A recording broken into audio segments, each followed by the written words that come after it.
بسم اللہ الرحمن الرحیم۔ عزیزان گرامی، آج ہم آپ صاحبان ایمان کے سامنے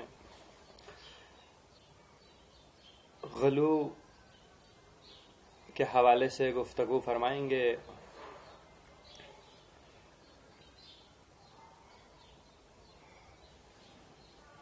مکتب اہل بیت علیہ الصلوۃ والسلام کی کتابیں بھری پڑی ہیں غلو و تفویض کی مذمت میں۔ ہر امام علیہ الصلوۃ والسلام نے اپنے اپنے زمانے میں موجود گزشتہ اور آئندہ آنے والے تمام غالیوں سے بیزاری اختیار کی ہے۔ صرف ائمہ معصومین علیہ الصلوۃ والسلام نے خود بیزاری اختیار نہیں کی، بلکہ اپنے محبوں کو، اپنے چاہنے والوں کو، اپنے پیروکاروں کو، اپنے تشیع کو ہائی الرٹ کیا ہے ان لوگوں سے کہ وہ بھی ان سے بیزار رہیں اور کوئی تعلق ایسے لوگوں سے قائم نہ کریں، باوجود اس کے کہ وہ خود کو ہمارا شیعہ بھی کہلواتے ہیں، مگر حقیقت میں وہ یہودیوں اور عیسائیوں کی طرح گمراہ ہو جائیں گے، کیونکہ وہ ہمارے بارے میں ایسی ایسی باتیں کریں گے اور اپنی طرف سے کتب احادیث میں ایسی ایسی باتیں تراشیں گے جو خود کبھی ہم نے بھی اپنے بارے میں نہیں کہی ہوں گی۔ ہمیں افسوس سے کہنا پڑ رہا ہے، آج کل کچھ لوگ اس زمانے میں علی اللہ اور علی رب کے نعرے لگاتے ہیں۔ ائمہ معصومین اور خصوصاً امیر المؤمنین علی بن ابی طالب علیہ الصلوۃ والسلام کو ہی مستقلاً خالق و رازق و رب مانتے ہیں۔ میری دعا ہے خدا ایسے لوگوں کو ہدایت نصیب کرے، آمین۔ اور اگر یہ لوگ ہدایت کے قابل نہیں ہیں تو اللہ ان کے شر سے بحق کے چہردہ معصومین علیہ الصلوۃ والسلام مؤمنین کو ہر دور میں محفوظ رکھے۔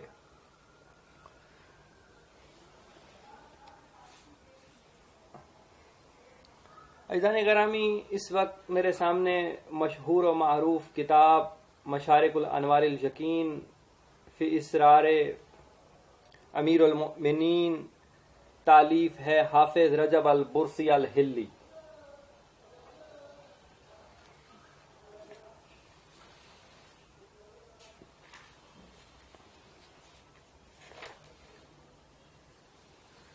اس کتاب کے مترجم ہیں امداد حسین حمدانی صاحب، کمپوزنگ ہے سید قاسم عباس زیدی صاحب، طبع دوم اگست 2011 اور پبلشر ہیں ولایت مشن پبلیکیشن رجسٹرڈ، یہ جسے آپ دیکھ سکتے ہیں۔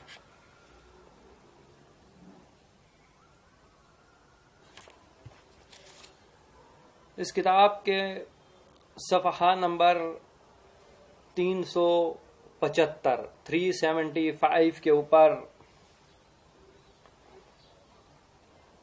علامہ حافظ رجب البرسی الحلی لکھتے ہیں کہ تیسرا فرقہ شیعوں میں غالیوں کا ہے، جن کے 9 فرقے ہیں، جیسے واصلہ، سبائی، مفوضی، مجسمی، منصوری، عراقی، براقی، یعقوبی، اسماعیلی وغیرہ۔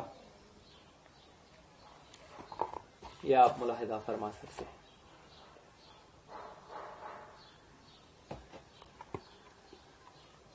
اور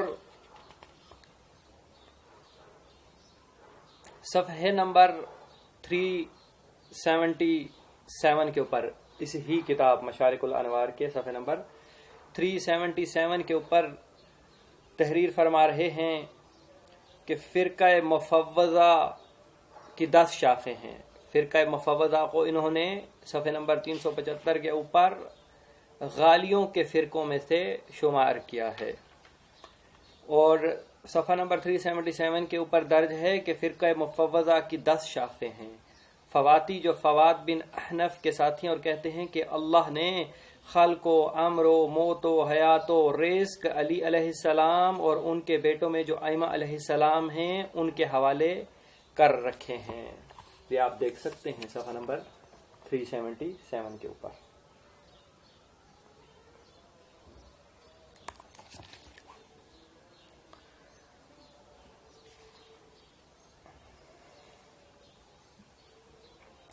عزیزان گرامی، شیخ مفید رحم اللہ شرح عقائد صدوق میں فرماتے ہیں کہ یعنی مفوضہ غالیوں کی ہی ایک قسم ہے، جیسے حافظ رجب البرسی الحلی نے اسے تحریر کیا. اور شیخ مفید فرماتے ہیں کہ ہاں، جس بات میں وہ دوسرے عام غالیوں سے جدا ہیں وہ یہ ہے کہ وہ ائمہ علیہ الصلاۃ والسلام کو حادث و مخلوق تسلیم کرتے ہیں، ان کو قدیم نہیں سمجھتے. لیکن اس اعتراف کے باوجود وہ خالق و رزق کو انہی ائمہ معصومین علیہ الصلاۃ والسلام کی طرف منسوب کرتے ہیں. ان کا دعویٰ ہے، یعنی ان غالیوں کا دعویٰ ہے کہ خدا نے صرف محمد و آل محمد علیہ الصلاۃ والسلام کو پیدا کیا ہے، پھر اس نے عالم و ما فیہا کی خلقت ان ائمہ علیہ الصلاۃ والسلام کے سپرد کر دی ہے، لہذا وہی اب اس کے خالق ہیں. عزیزان گرامی، یوٹیوب کے اوپر کچھ بدبخت نصیریوں کی اور ان غالیوں کی ویڈیوز موجود ہیں جس میں واضح طور پر نعوذ باللہ من ذالک نقل کفر ناباشاد خدا کو بہت ہی مجبور اور لاچار ثابت کرتے ہیں کہ خدا مجبور تھا کائنات خلق کرنے سے، لاچار تھا. علی نے اس ساری کائنات کو خلق کیا ہے، علی ہی ماؤں کے شکموں کے اندر جو ہے وہ بچوں کی شکلیں بناتا ہے اور انہیں بچوں کو جنم دیتا ہے، علی ہی بادل اور بارش اور یہ ساری چیزیں علی کے کہنے پر ہوتی ہیں، نہ کہ خدا کے کہنے پر. نعوذ باللہ من ذالک نقل کفر کو ناباشاد. عزیزان گرامی، اس وقت ہمارے سامنے احتجاج طبرسی ہے. اس کی جلد نمبر 2 صفحہ نمبر 483، صفحہ نمبر 483، کتاب احتجاج طبرسی، تالیف ابی منصور احمد بن علی ابن ابی طالب الطبرسی. اتفاق سے کچھ غالیوں سے ہماری گفتگو ہو رہی تھی تو وہ احتجاج طبرسی سے حوالہ پیش کر رہے تھے اور بار بار اپنی گفتگو میں کہہ رہے تھے کہ احتجاج طبرسی. اب حیرت ہے کہ جن لوگوں نے کبھی کتاب کی شکل نہیں دیکھی، کتاب کے مؤلف کا صحیح سے نام نہیں لے سکتے، وہ مراجعین مجتہدین پر انگلیاں اٹھاتے ہیں اور زبان درازی کرتے ہیں. اس کتاب کے صفحہ نمبر 483 جو آپ کے سامنے ہے پر معصوم علیہ الصلاۃ والسلام سے روایت ہے کہ جو شخص یہ گمان کرتا ہے کہ اللہ نے پیدا کرنے اور رزق دینے کا معاملہ ائمہ علیہ الصلاۃ والسلام کے سپرد فرمایا ہے، وہ تفویض کا قائل ہے. معصوم فرماتے ہیں کہ جبر کا قائل کافر ہے، تفویض کا قائل مشرک ہے. یہ میں نہیں کہہ رہا، معصوم فرما رہے ہیں کہ جو شخص بھی یہ گمان کرتا ہے کہ اللہ نے پیدا کرنے اور رزق دینے کا معاملہ ائمہ علیہ الصلاۃ والسلام کے سپرد فرمایا ہے وہ تفویض کا قائل ہے. اور تفویض کا قائل معصوم کیا فرما رہے ہیں؟ تفویض کا قائل مشرک ہے. کتاب احتجاج طبرسی، صفحہ نمبر 483، جلد نمبر 2۔ آئیے چلتے ہیں قرآن کی جانب کہ پروردگار عالم اس شرک کے بارے میں کیا ارشاد فرما رہا ہے۔ ہمارے سامنے علامہ ذیشان حیدر جوادی صاحب کا ترجمہ موجود ہے۔ قرآن کا 5واں پارہ، 4تھی سورہ، سورہ نساء، آیت نمبر ہے 116۔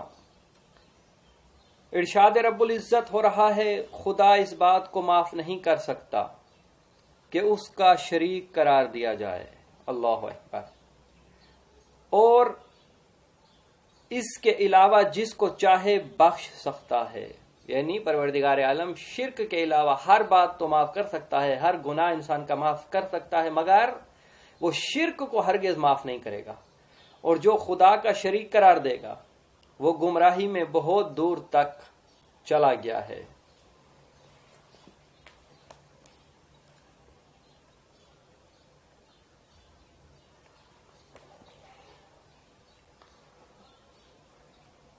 فائزان گرامی، معصوم نے کیا فرمایا؟ احتجاج طبرسی کے حوالے سے ہم نے آپ کے سامنے ابھی بیان کیا کہ معصوم کیا فرما رہے ہیں کہ جو شخص یہ گمان کرتا ہے کہ اللہ نے پیدا کرنے اور رزق دینے کا معاملہ ہمارے سپرد فرما دیا ہے اور رزق ہم دیتے ہیں، پیدا ہم کرتے ہیں، تو ایسا شخص تفویض کا قائل ہے۔ تفویض کا قائل معصوم کی زبان سے مشرک ہے، اور قرآن میں پروردگار عالم سورہ نساء کی آیت نمبر 116 میں ارشاد فرما رہا ہے کہ اللہ سارے گناہ معاف کر سکتا ہے سوائے شرک کے، اللہ شرک کو کبھی معاف نہیں کرے گا۔ اب جو لوگ بھی ایسا عقیدہ رکھتے ہیں در حقیقت ائمہ معصومین علیہ السلام کی نگاہ میں اور ان کے فرمان کے مطابق مشرک ہیں، اور اللہ کے فرمان کے مطابق اللہ مشرک کو کبھی نہیں بخشے گا۔ ہماری دعا ہے خداوند عالم ایسے گمراہ کن دوستوں کو کہ جو شرک کی راہ پر چل پڑے ہیں، خدا انہیں ہدایت نصیب فرمائے، الہی آمین۔ عزیزان گرامی،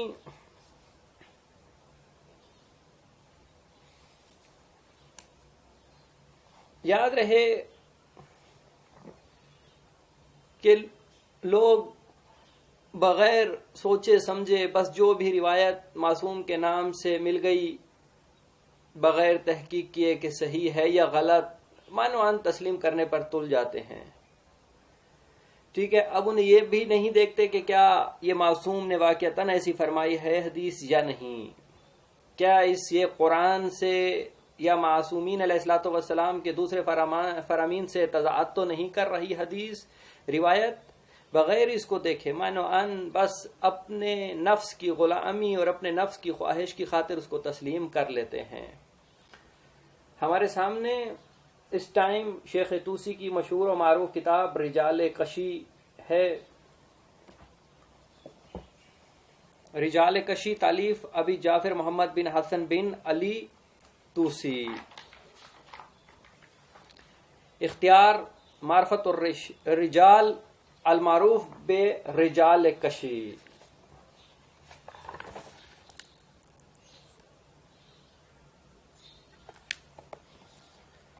اس کتاب کے صفحہ نمبر 191 کے اوپر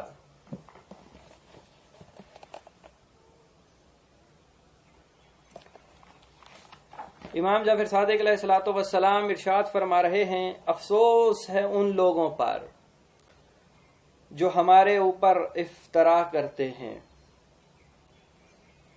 اور کچھ لوگ ہمارے بارے میں ایسی باتیں کرتے ہیں جو ہم خود اپنے بارے میں نہیں کہتے۔ معصوم واضح فرما رہے ہیں، افسوس ہے ان لوگوں پر کہ جو ہمارے اوپر افترا کرتے ہیں، جھوٹی ہمارے نام سے حدیثیں گھڑتے ہیں، ہمارے نام سے جھوٹے فرامین گھڑ دیتے ہیں، جبکہ ہم نے ایسی باتیں کبھی نہیں کی ہوتی۔ تو یہاں سے ہمیں معلوم ہوا کہ ہر روایت کو بغیر تحقیق کیے من و ان تسلیم نہیں کیا جا سکتا۔ اگر واقعتاً وہ قرآن اور ائمہ معصومین علیہ الصلوۃ والسلام کی دوسری صحیح احادیث سے تضاد کر رہی ہوں یا ان روایات کے ذریعے اصول دین پر حرف آ رہا ہو، تو پس یہاں سے ہمیں ایک تو علم الرجال اور دوسرا علم الحدیث کی اہمیت کا علم حاصل ہو جاتا ہے۔ معصوم کیا فرماتے ہیں کہ افسوس ہے ان لوگوں پر جو ہمارے اوپر افترا کرتے ہیں، اور کچھ لوگ ہمارے بارے میں ایسی باتیں کرتے ہیں جو ہم خود اپنے بارے میں نہیں کہتے۔ ہم اللہ کی بارگاہ میں ان سے بیزاری ظاہر کرتے ہیں، ہم اللہ کی بارگاہ میں ان سے بیزاری ظاہر کرتے ہیں۔ 2 مرتبہ معصوم علیہ الصلوۃ والسلام نے ان سے اظہار بیزاری فرمائی ہے۔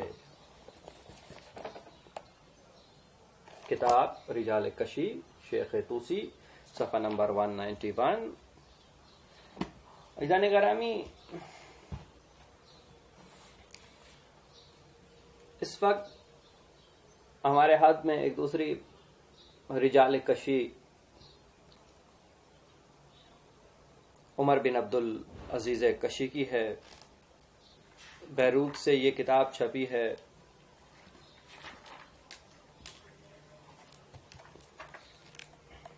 ٹائٹل پیج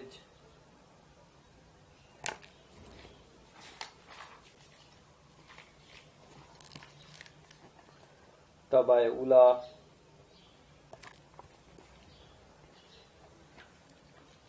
اس کتاب کے صفحہ نمبر 94۔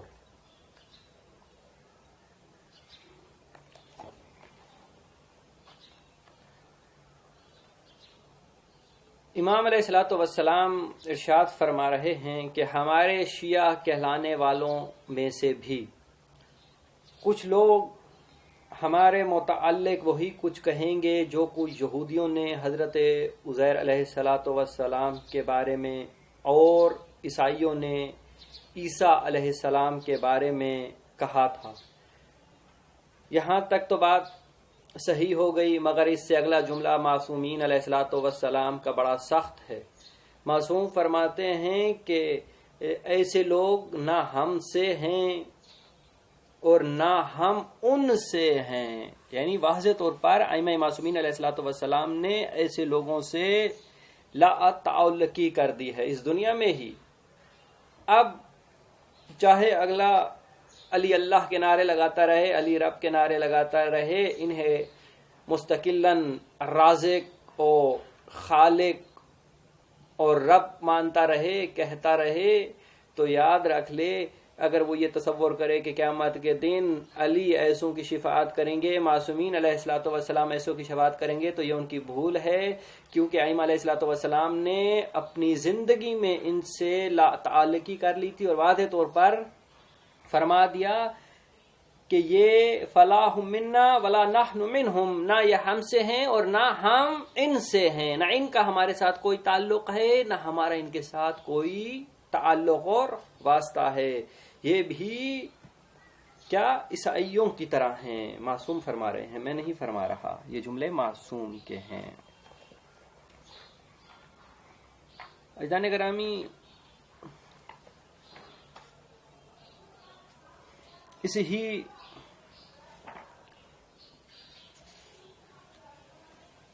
کتاب کے صفحہ نمبر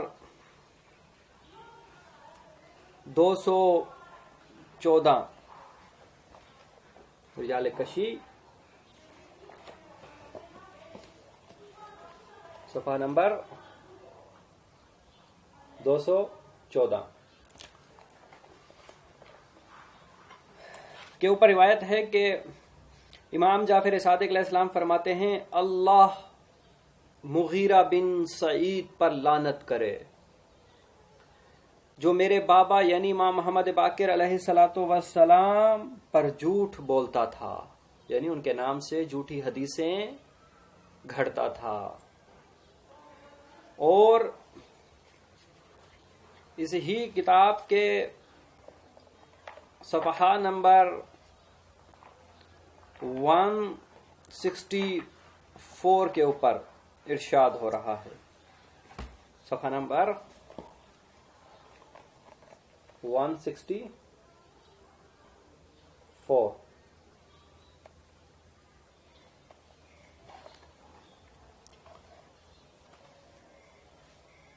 امام جعفر صادق علیہ الصلوۃ والسلام فرماتے ہیں جو حدیثیں ہماری طرف منسوب ہوں ان میں سے صرف ان کو قبول کرو جو قرآن و سنت کے موافق ہوں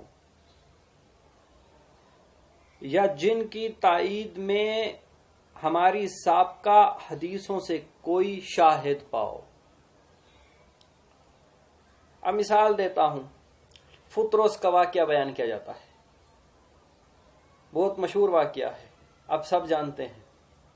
اب یہ وہ واقعہ ہے جو واضح طور پر قرآن سے ٹکراتا ہے.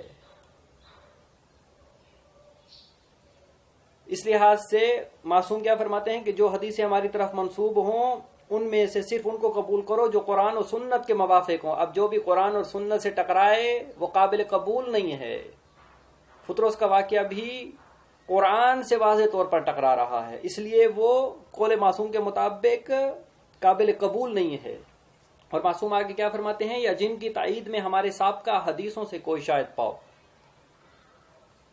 کیونکہ اللہ لعنت کرے مغیرہ بن سعید پر، میرے بابا امام محمد باقر علیہ الصلوۃ والسلام کے اصحاب کی کتب احادیث میں کئی جعلی حدیثیں اس نے داخل کر دی ہیں.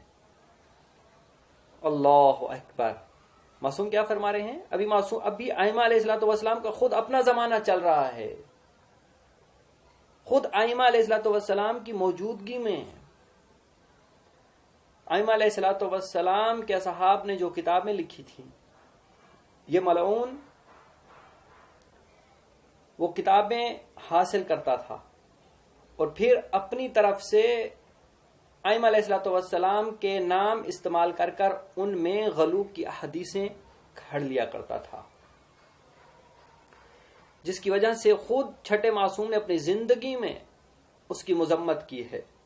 تو بھلا جب ایسے خطرناک لوگ موجود ہوں اور جہاں بنی عباس اور بنی امیہ جیسی حکومتیں موجود رہی ہوں، اہل بیت علیہ الصلوۃ والسلام کو ہر حال میں نقصان دینے کے لیے، تو کیوں کر یہ ممکن نہیں ہے کہ ائمہ علیہ الصلوۃ والسلام کی حدیثوں میں تبدیلیاں کروائی جاتی تھیں، جس کا خود امام فرما رہے ہیں کہ اللہ لعنت کرے مغیرہ بن سعید پر کہ جو میرے بابا امام محمد باقر علیہ الصلوۃ والسلام کہ اصحاب کی کتب احادیث میں کئی جعلی حدیثیں اس نے داخل کر دی تھیں جو کبھی میرے بابا یعنی میرے بابا امام محمد باقر علیہ السلام نے نہیں فرمائی تھیں. خدا سے ڈرو ہمارے متعلق. معصوم فرما رہے ہیں کوئی ایسی بات قبول نہ کرو جو قول خدا اور سنت رسول کے خلاف ہو، کیونکہ ہم جب کچھ بیان کرتے ہیں تو کہتے ہیں قال اللہ عز وجل وقال رسول اللہ صلی اللہ علیہ وآلہ وسلم. ہم کہتے ہیں کہ خدا اور رسول نے یوں فرمایا ہے. جانے گرامی، اب کس طرح سے بغیر تحقیق کیے کسی بھی روایت کو جو کسی بھی کتاب میں لکھی ہو من و ان قبول نہیں کیا جا سکتا. اور ہمارا یہ کہنا ہے، ہمارا یہ عقیدہ ہے کہ سوائے قرآن کے کوئی بھی کتاب لا ریب فیہ نہیں ہے، کوئی بھی کتاب غلطی سے محفوظ نہیں ہے. اس ہی کتاب کے صفحہ نمبر 210 کے اوپر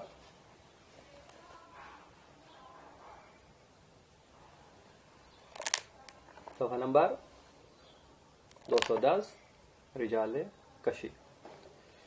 اس ہی کتاب کے صفحہ نمبر 210 کے اوپر 2 روایتیں موجود ہیں جو میں آپ کے سامنے بیان کرنے جا رہا ہوں.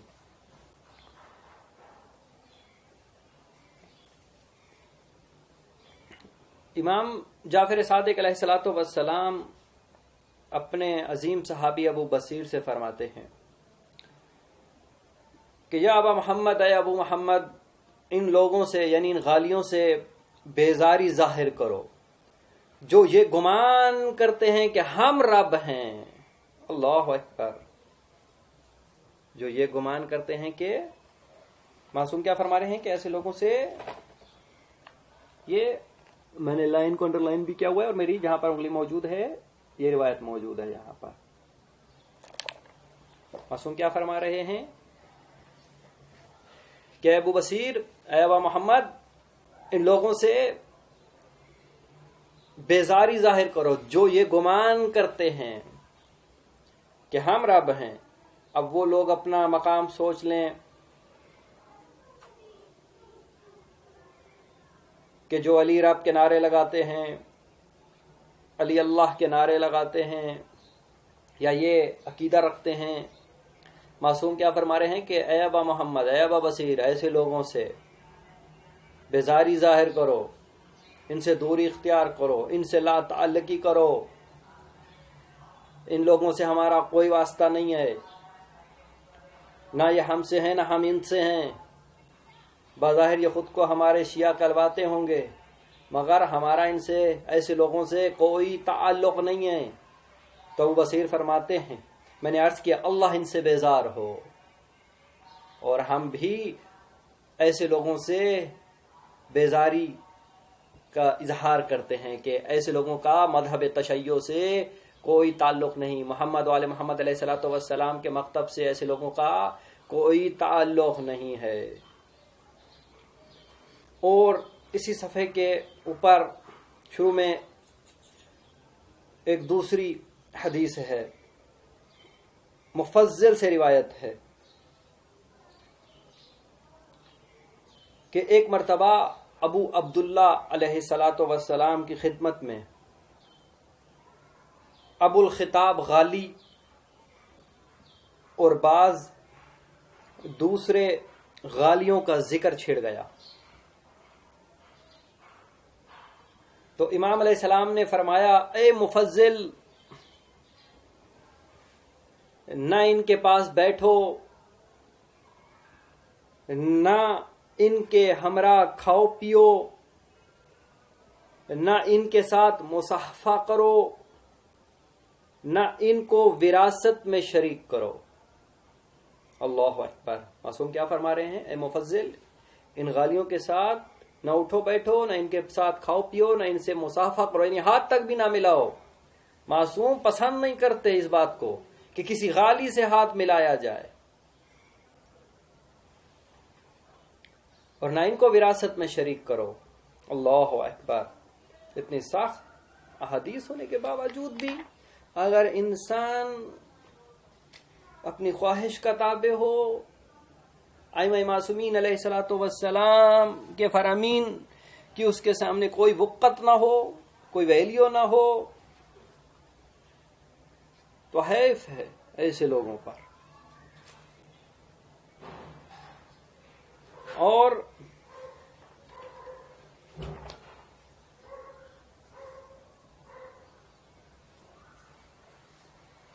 اس ہی کتاب کے صفحہ نمبر 215 کے اوپر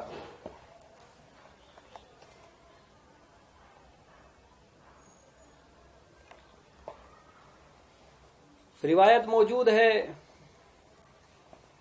امام علی رضا علیہ الصلوۃ والسلام سے کہ امام رضا علیہ السلام سے غالی کذابوں میں سے بعض کا تفصیلی تذکرہ بھی یہاں پر موجود ہے.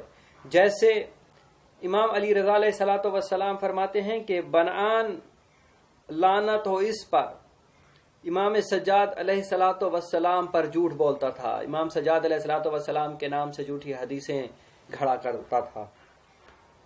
اور امام فرماتے ہیں کہ ابو الخطاب لعنت ہو اس پر امام جعفر صادق علیہ الصلوۃ والسلام پر جھوٹی حدیثیں گھڑا کرتا تھا، ان کے نام سے ان پر جھوٹ بولا کرتا تھا۔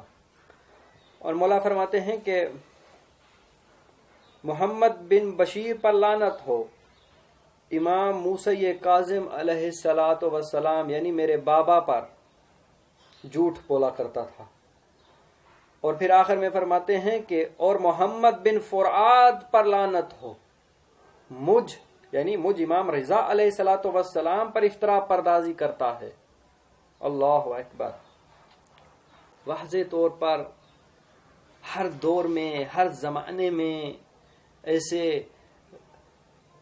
لوگ موجود رہے ہیں، ایسے غالی موجود رہے ہیں جن کی صفت ہی یہی تھی کہ ائمہ معصومین علیہ الصلوۃ والسلام پر جھوٹی حدیثیں گھڑنا ان کے نام سے، اور ان کے چاہنے والوں کو اور ان کے ماننے والوں کو گمراہ کرنا اور صحیح راہ سے ہٹا دینا۔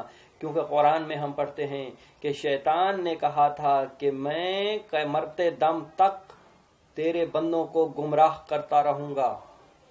تو یہ وہ گمراہی ہے کہ جو کسی نہ کسی طریقے سے مسلسل ہر دور میں، ہر زمانے میں ہوتی رہی ہے، ہو رہی ہے، کبھی مخالفت کر کے اور کبھی بظاہر تو محمد والے محمد کے دوست ثابت کرتے ہیں خود کو، مگر حقیقت میں دشمن ہیں۔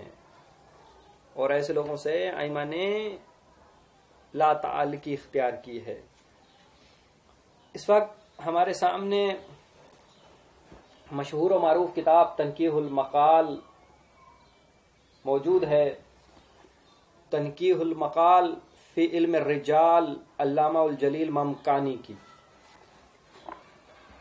یہ اس کی تیسری جلد ہے جو ثالث۔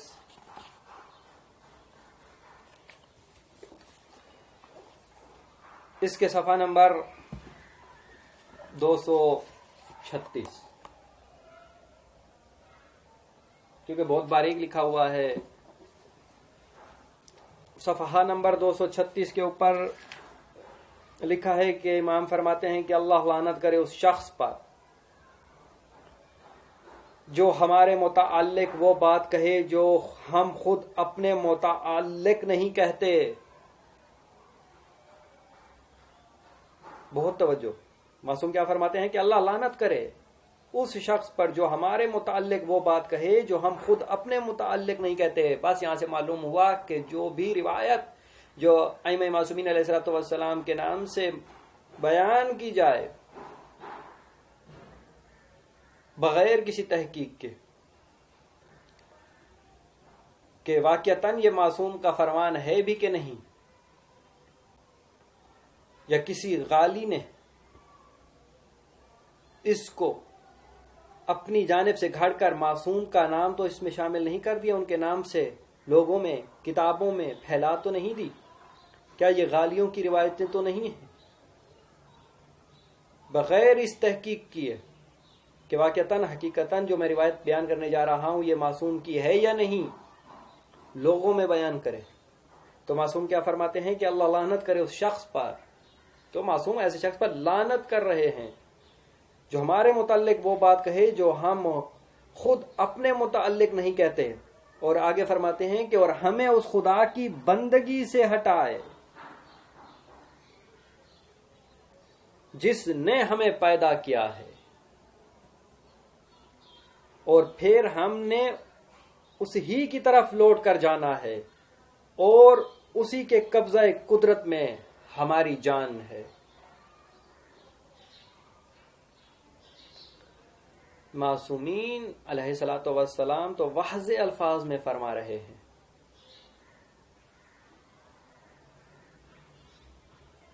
اور لعنت کرتے ہیں ایسے لوگوں پر، مگر حیف ہے کہ اگر اب بھی ہم نہ سمجھیں اور اپنی ضد پر اور ہٹ درمی پر اڑے رہیں تو اس کا کوئی حل نہیں ہے۔ اور آخر میں اپنی بات کو ختم کر رہا ہوں، گفتگو کافی طویل ہو گئی ہے۔ اسی علم الرجال کے صفحہ نمبر 268 کے اوپر، صفحہ نمبر 268 کے اوپر لکھا ہے کہ غالیوں کے کفر پر تمام علماء اور فقہا کا اجماع و اتفاق ہے۔ اللہ اکبر، شروع سے لے کر آج تک غالیوں کے کفر پر تمام علماء و فقہا کا اجماع و اتفاق ہے۔ خداوند عالم ہمیں غالیوں کے شر سے محفوظ رکھے، الہی آمین۔ اور ہمارے نوجوانوں کو حقیقی معنی میں محمد و آل محمد علیہ الصلاۃ والسلام اور مکتب تشیع کے عقائد کو پڑھنے اور سمجھنے کی توفیق عطا فرمائے، الہی آمین۔ اور آخر میں بس یہی کہہ کر اپنی گفتگو تمام کرتا ہوں کہ جنہوں نے ہلاک و برباد ہونا تھا یا ہونا ہے وہ ہو کر ہی رہتے ہیں۔ اور کسی شاعر نے کیا خوب ہی کہا کہ جنہیں ہو ڈوبنا وہ ڈوب جاتے ہیں سفینوں میں۔ والسلام۔